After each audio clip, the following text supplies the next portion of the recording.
If you told me a year ago I'd spend the evening alone in my small house on the edge of Boston, drinking lukewarm coffee and listening to the Red Sox lose on the radio, I'd have laughed in your face. But there I was, rain tapping the window, the ghost of my late wife Lorraine in every quiet corner. My daughter, Emily, burst through the door like a summer storm, cheeks flushed, eyes bright with that stubborn look I knew too well. "Dad, I'm getting married," she announced, thrusting her left hand forward so the diamond caught the lamp light and sent sparks across the room. My hand shook as I set down my mug, a habit left over from 1,000 business meetings. "To who?" I managed, already suspecting the answer. "Last night, on the pier in Hyannis. Nate proposed. We're doing this, Dad. In 7 weeks. At the Cape. We're not waiting anymore." 7 weeks? My head spun. "That's soon, honey." She rolled her eyes, impatience simmering beneath the excitement. "I'm 30, Dad. I know what I want. Nate and I have it all planned out. It's going to be perfect. We want something elegant, big, with everyone there, just like you and Mom had." I forced a smile, remembering Lorraine's laugh echoing across Cape Cod dunes decades ago.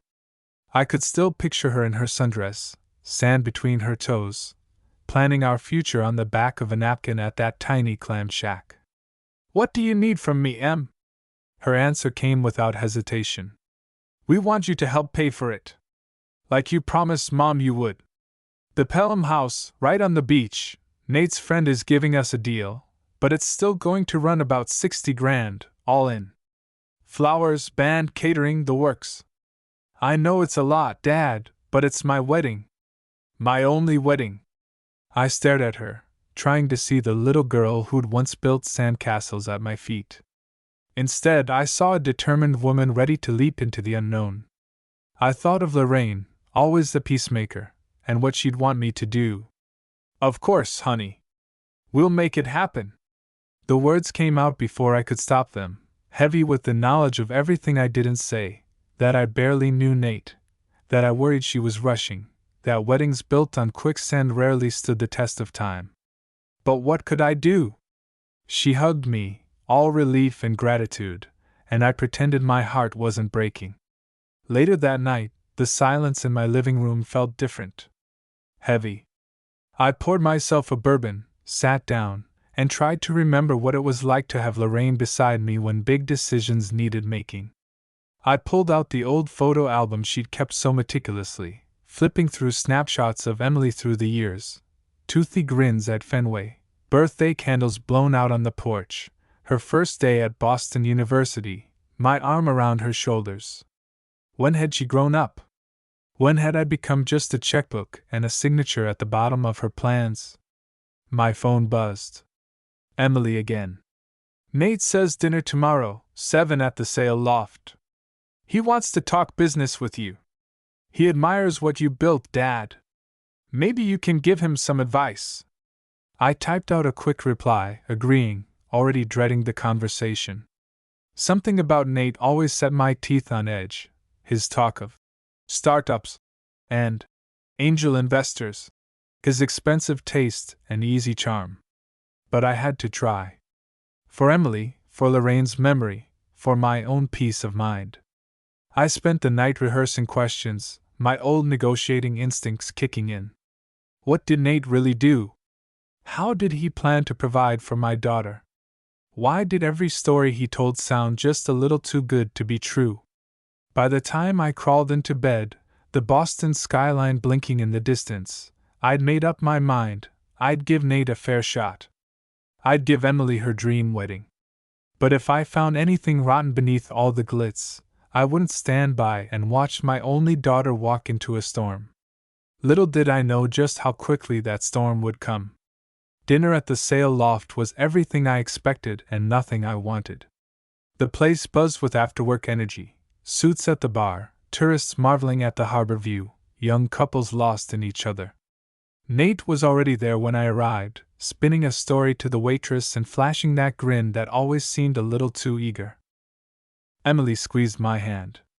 "Thanks for coming, Dad." Nate's really excited. He stood up to shake my hand, firm grip, steady eye contact the whole performance.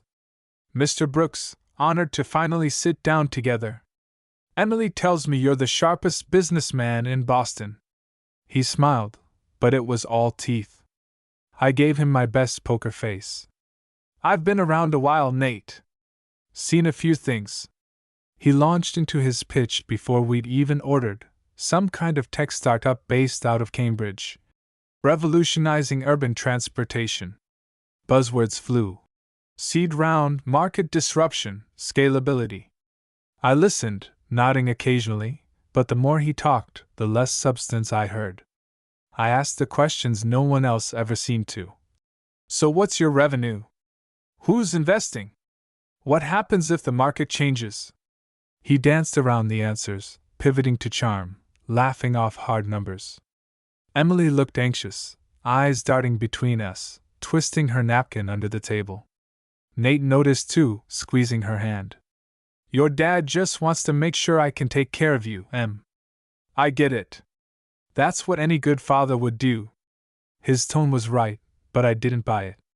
He talked about the wedding, dropping hints about the pressure he felt. It's a big number, but your support means the world, Mr. Brooks. Not everyone's lucky enough to have a father-in-law who believes in their dreams. I grunted, swirling my club soda. Dreams are good. Paying your bills is better. He laughed, but it was hollow. The conversation drifted back to wedding details, and I found myself zoning out. Flowers, appetizers, cake flavors. My mind wandered to Lorraine, to the way she'd read people in seconds. That boy's selling something, she would have whispered in my ear. When dinner ended, Nate picked up the check with a flourish. Tonight's on me, Mr. Brooks. Least I can do for my favorite future father-in-law. I noticed he paid with a flashy black credit card, one I suspected belonged to someone else. Emily hugged me in the parking lot, whispering, "Thank you, Dad, for trying." I squeezed her tight, heart aching with the knowledge that the world could be so much harsher than she realized. Always, kiddo. But if you ever need out, you call me first. No matter what. That night, the city lights flickered against my window as I scrolled through Nate's social media, searching for clues. A handful of glamorous photos, fancy cars, exotic trips, selfies with people I didn't recognize. No family, no old friends, nothing real. I dug deeper, running his name through business databases, LinkedIn, even a few private contacts from my real estate days. What I found worried me. His so-called company existed, but just barely, a rented desk in a shared office, no employees, no product on the market. The more I searched, the clearer it became. Nate was selling an illusion, and Emily was the prize. Sleep didn't come easy. I lay in bed, staring at the ceiling, Lorraine's voice echoing in my mind. Don't let her get hurt, George. She's still our little girl. I promised myself I'd get to the bottom of it before it was too late. The weeks leading up to the wedding were a blur of appointments and anxiety. Emily was swept up in cake tastings and dress fittings, her excitement infectious, her stress obvious. She called me daily, asking about deposits and contracts, always with that hopeful edge in her voice. Nate called too, but only when money was involved. Hey, George, could you wire the deposit for the band? Florist needs payment up front.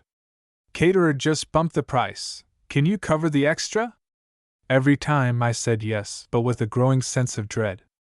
I started keeping receipts, making a spreadsheet Lorraine would have admired, tracking every dollar. I didn't mind spending for my daughter's happiness, but I wasn't about to bankroll a scam. I visited the Pelham house, walked the beach where they take their vows, met with the vendors myself, each one surprised at how little they'd heard from the groom. One afternoon, I stopped by Nate's so-called office. It was emptier than a Sunday church. The receptionist gave me a polite smile, clearly used to disappointed investors. Nate works off-site most days, she offered. Always hustling, that one.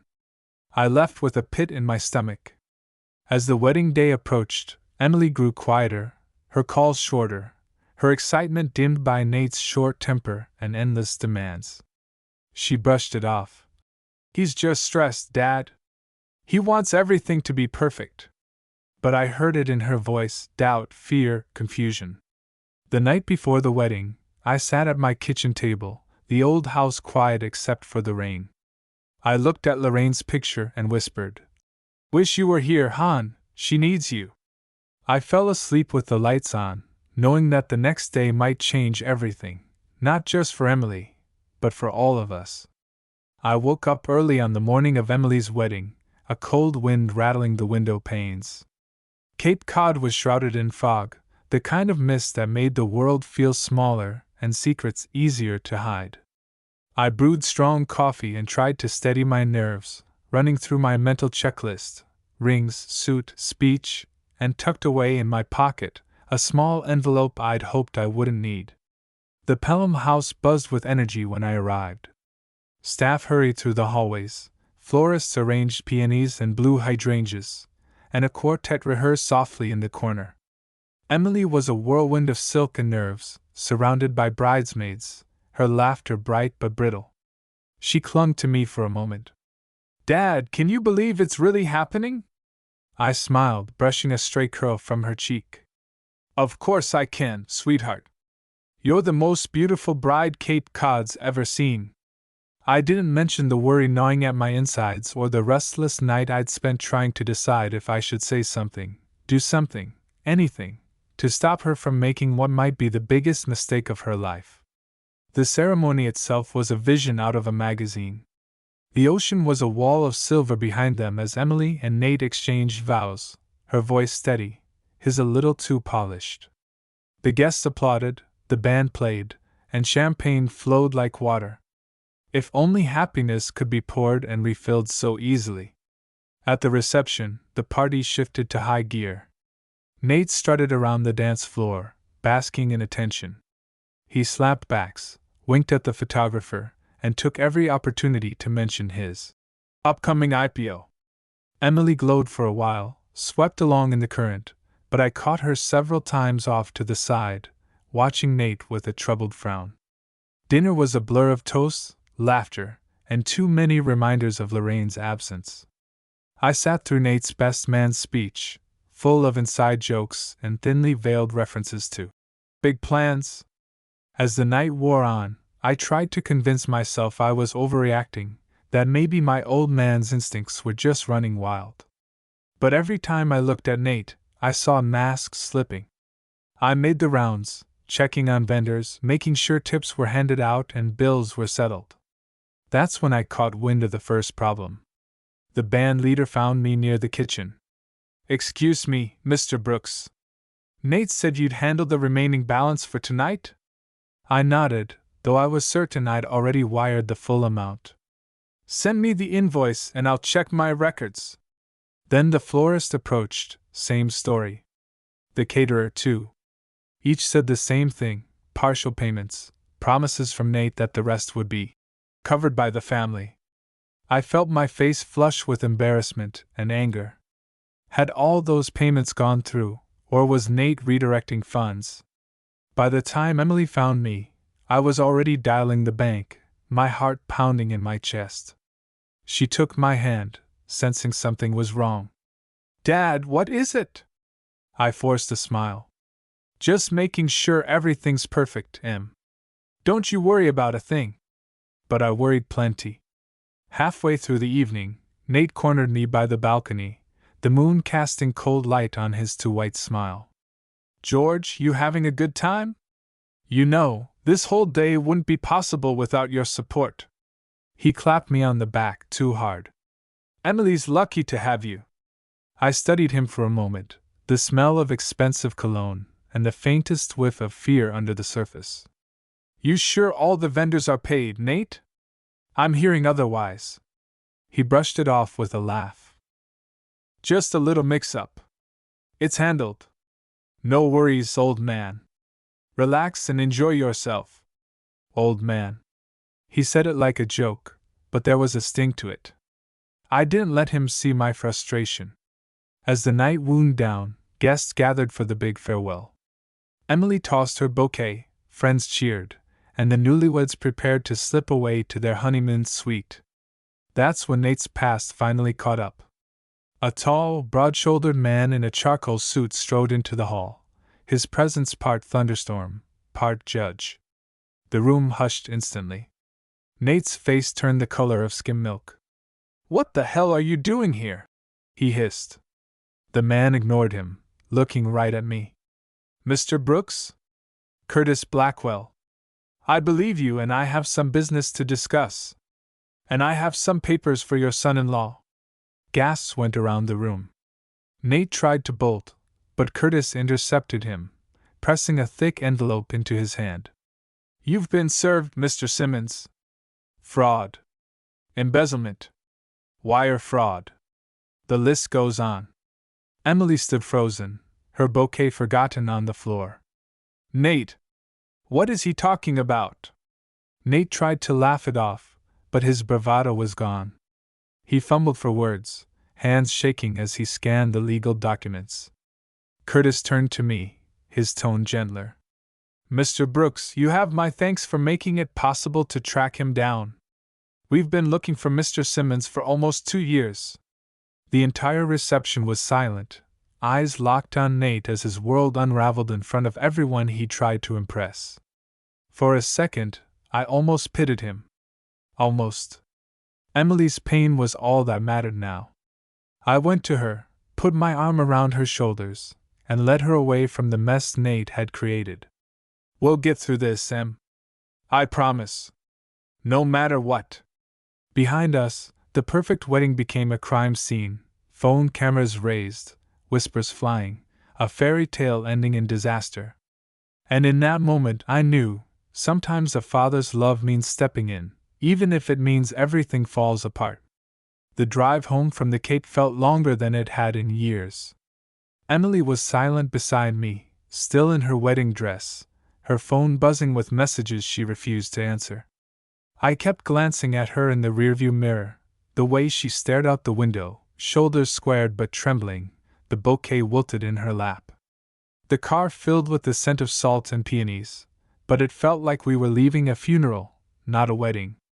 Back at the house, I made tea the way Lorraine used to, letting the ritual slow my racing thoughts. Emily sat at the kitchen table, still dazed, swirling a spoon through her mug without drinking.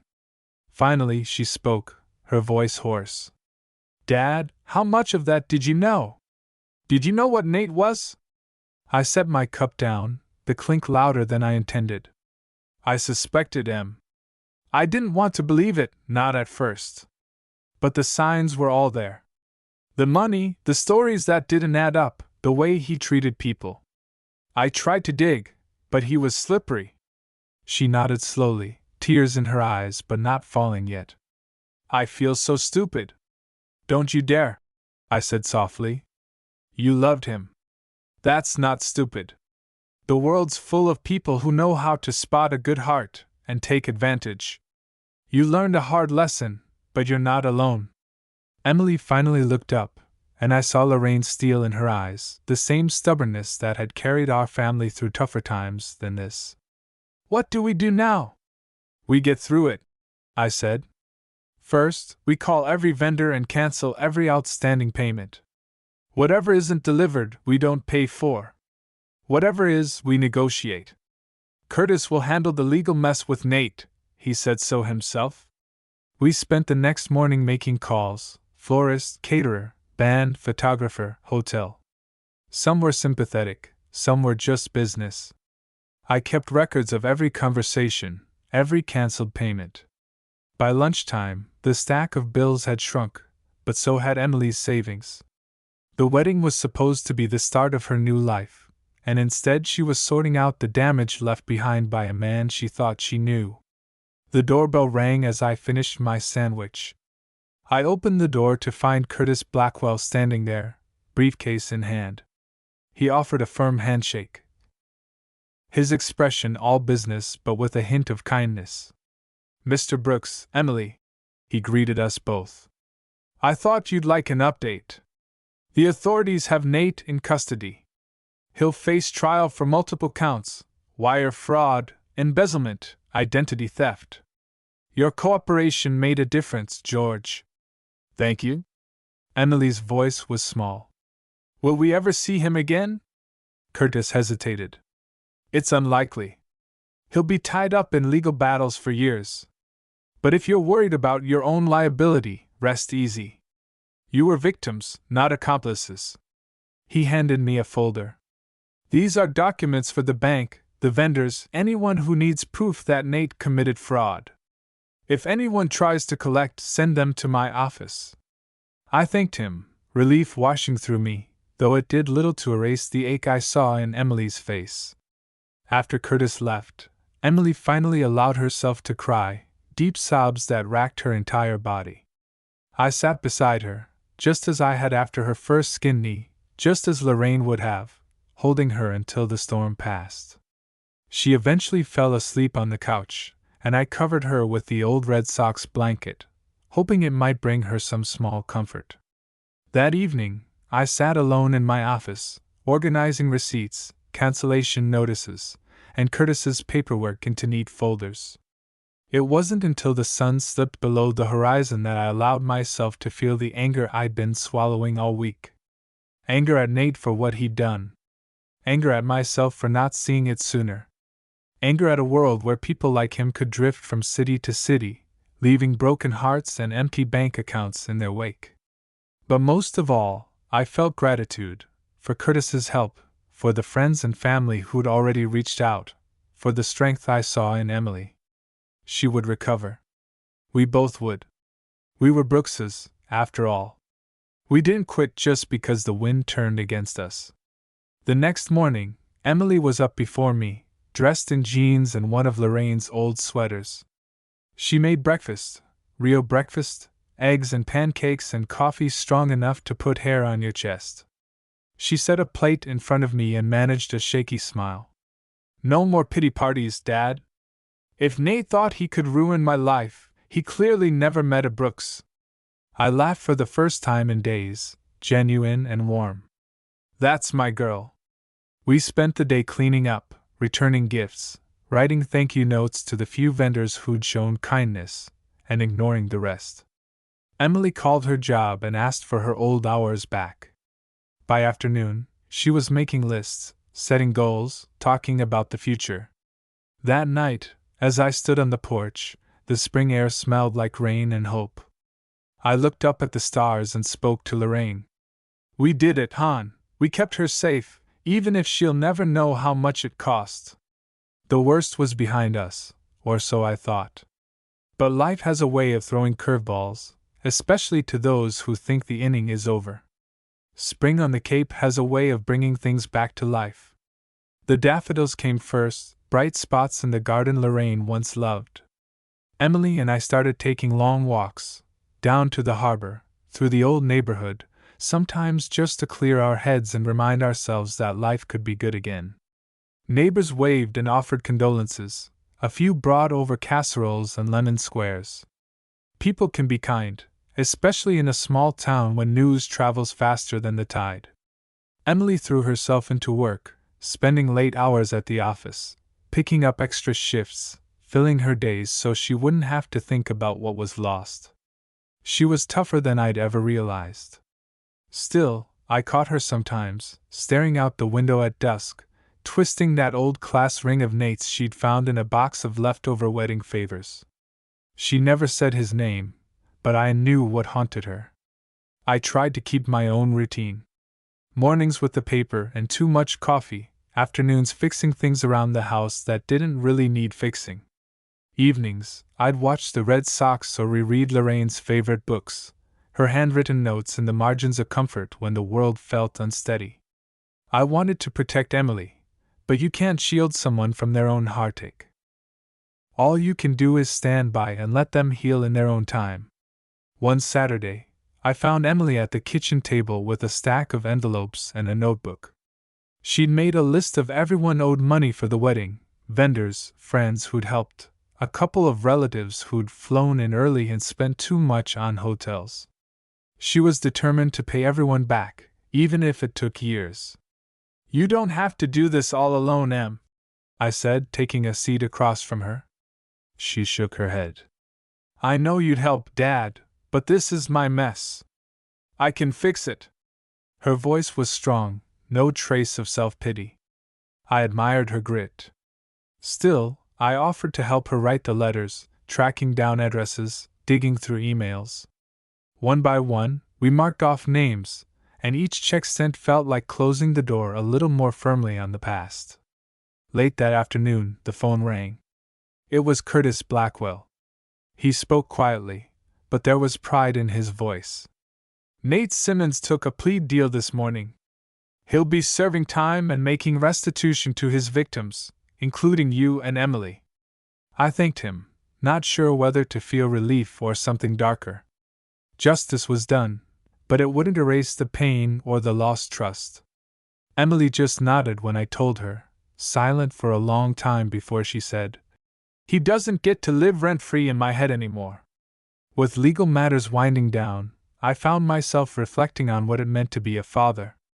You spend decades trying to make sure your children never have to face the storms you did, only to realize you can't stop the wind from blowing. You can only teach them to build strong shelters, and to keep their doors open for when they need to come home. As the weeks passed, Emily began to emerge from her shell. She joined a book club at the library, started volunteering at a community garden. One Friday night, she brought home a dog, a scruffy mutt named Gus, who stole our hearts before he even finished his first bowl of kibble. Watching Emily laugh as Gus tore through the backyard, chasing a tennis ball, was the first time I truly believed she'd be all right. The world kept spinning. Bills got paid, routines returned, and slowly the house filled with new memories. Emily's friends came over for Sunday dinners, laughter filling the kitchen where sorrow once hung heavy. Sometimes, late at night, I'd hear her talking quietly on the phone, her voice lighter, more hopeful than I'd heard in months. One rainy evening, after we'd cleaned up from dinner, Emily sat across from me, Gus curled at her feet. Do you ever regret how you've handled everything, Dad? Canceling the payments, helping Curtis track Nate down. I considered her question carefully. I regret the pain it caused you, Em. But I don't regret standing up for you, even when you didn't want me to. She nodded, reaching across the table for my hand. Thanks for not giving up on me. There was nothing more to say.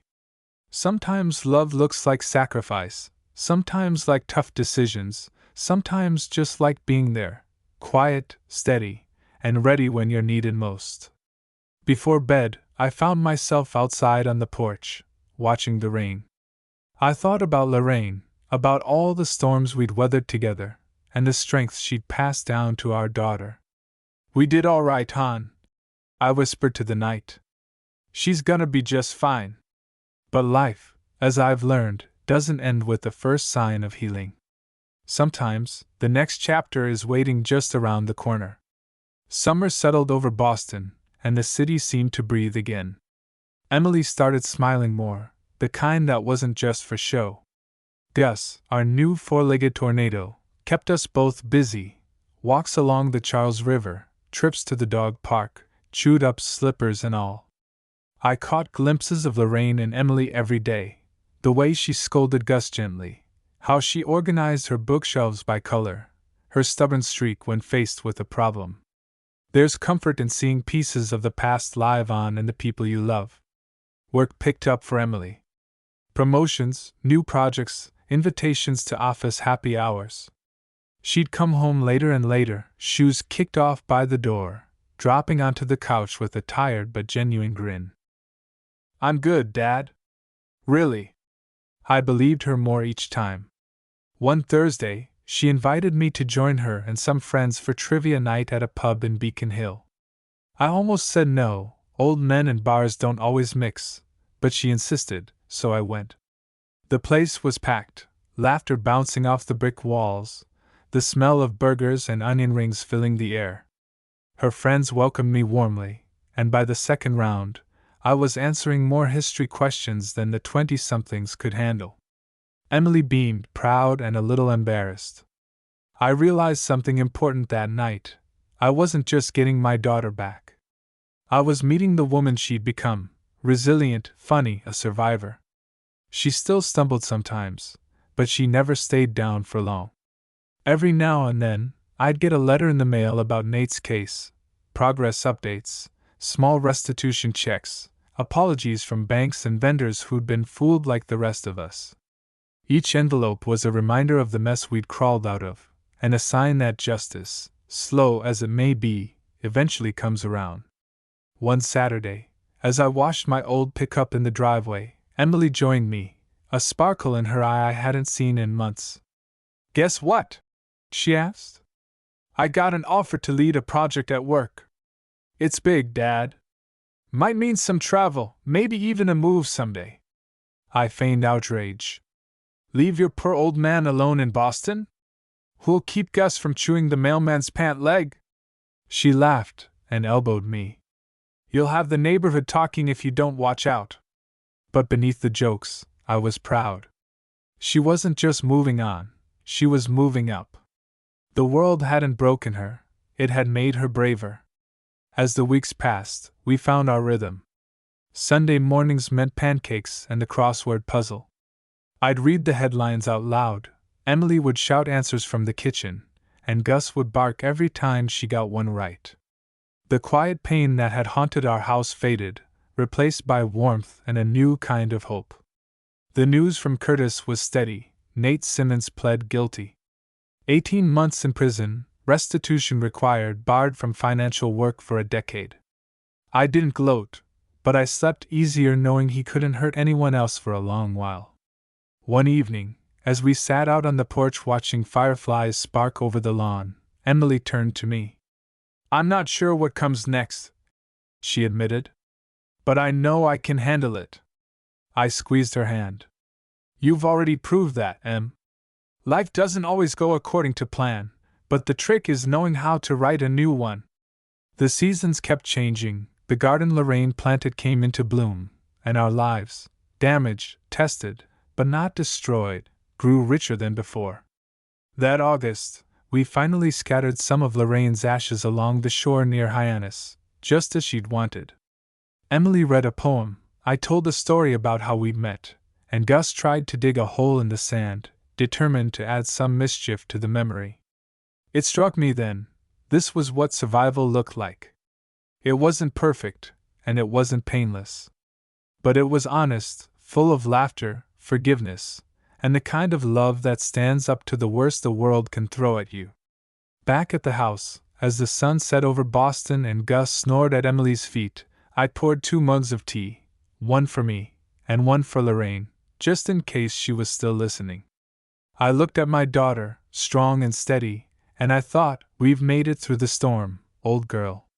She's ready for whatever comes next. But there was still one more lesson, one final conversation, before this story was truly done. September brought that crisp New England air, the kind that makes you reach for a sweater in the evening and remember every fall you ever lived through.